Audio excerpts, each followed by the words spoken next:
All right, guys, so to start the semester off, we're going over 7.1, which is ratios and proportions. You will be able to write ratios, write and solve proportions. A ratio is a comparison of two quantities using division. The ratio of quantities A and B can be expressed as A to B, or A colon B, or A over B, where B does not equal 0. Ratios are usually expressed in simplest form, so we need to make sure we're simplifying. Extended ratios can be used to compare three or more quantities. The expression A to B to C means that the ratio of the first two quantities is A to B. The ratio of the last two quantities is B to C. And the ratio of the first and the last quantities is A to C. An equation stating that two ratios are equal is called a proportion. In the proportion, A over B will equal C over D. The numbers A and D are called the extremes of the proportion, while B and C are called the means of the proportion. And you can see that as well down here, how you can set those up. The product of the extremes A and D and the product of the means BC are called cross products. Cross products property: in a proportion, the product of the extremes equals the product of the means. So in symbols, it's going to be just like what we said over here. If A over B equals C over D, then when B cannot be 0 and D can't be 0, then AD times BC, or A times D will equal B times C. So for example, if 4 over 10 equals 6 over 15, then 4 times 15 will equal 10 times 6, which it does. They would both equal 60. Equivalent proportions: the following proportions are equivalent. So you'd have A over B equals C over D, B over A equals D over C, A over C would equal B over D, and C over A will equal D over B. And then you've got an example down here, and they're just rewriting it to make sure they're all paired up the same way though. All right, so for our first examples here, out of a survey of 1,000 households, 460 had at least one dog or cat as a pet. What is the ratio of pet owners to households? Well, so we would start off with there would be 460 pet owners to 1,000 households. And then we need to simplify that. So we would do 460 and 1,000 to simplest form would be 23 to 50. 30 girls tried out for 15 spots on the basketball team. What is the ratio of open spots to the number of girls competing? So open spots, there are 15 open spots, and there are 30 girls trying out. Again, we gotta go to simplest form, so just like fractions would be 1 to 2. The ratio of the measures of three sides of a triangle is 2 to 5 to 4, and its perimeter is 165 units. Find the measure of each side of the triangle. So we gotta make an equation, and it's going to be we're going to use these numbers, and we're just going to do 2x plus 5x plus 4x, because that would be all the sides.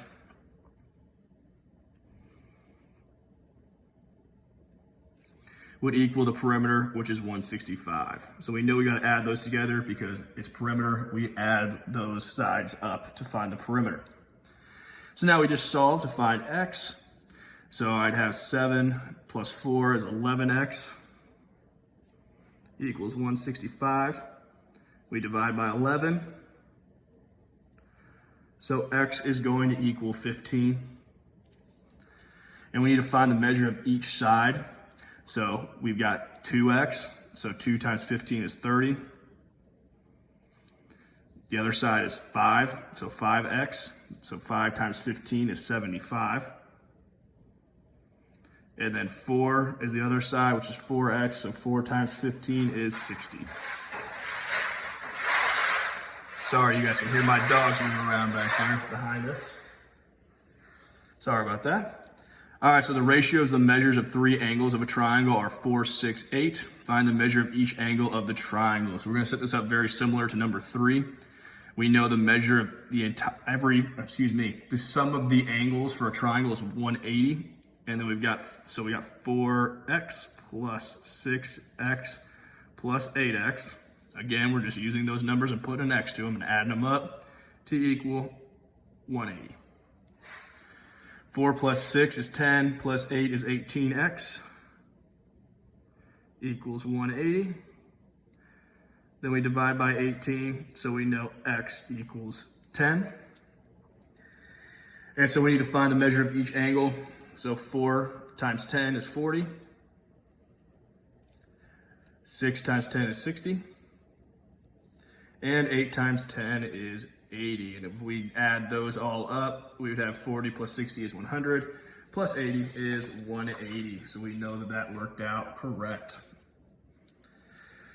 All right, last few examples here. We're going to solve each of these proportions. And so now we're going to be solving proportions. We got to cross multiply here. Okay, so we'll have 2 times 24, which is 48. And then 3 times x is 3x. And now we're just solving, so I'm going to divide by 3. So x is going to equal 16. Same thing here, we're cross multiplying. So I'll have 100x equals, and then 28 times 5 is 140. Divide by 100. So x equals 1.4. And then same thing, still cross multiplying.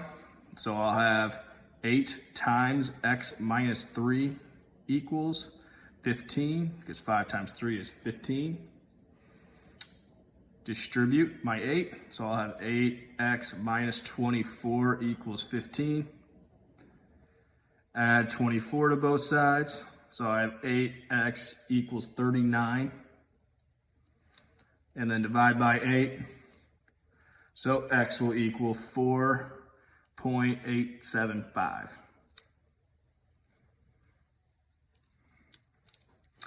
Ella is baking apple muffins for the student council bake sale. The recipe that she is using calls for 2 eggs per dozen muffins, and she needs to make 108 muffins.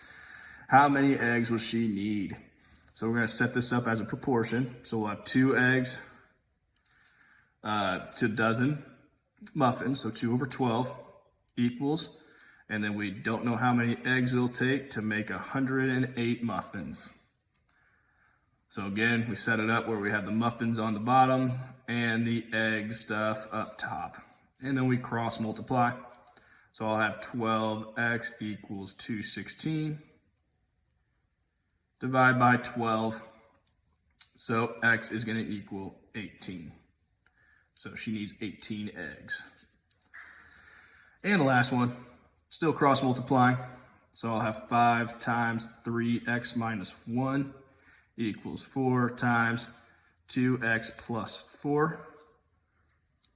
And we're going to distribute the 4 and the 5. So 5 times 3x is 15x. 5 times 1 is 5 equals 4 times 2x is 8x. And 4 times 4 is 16. I'm going to subtract 8x from both sides first. So I get 7x minus 5 equals 16. Add 5. I get 7x equals 21. Divide by 7. So x equals 3. And that's all for 7-1.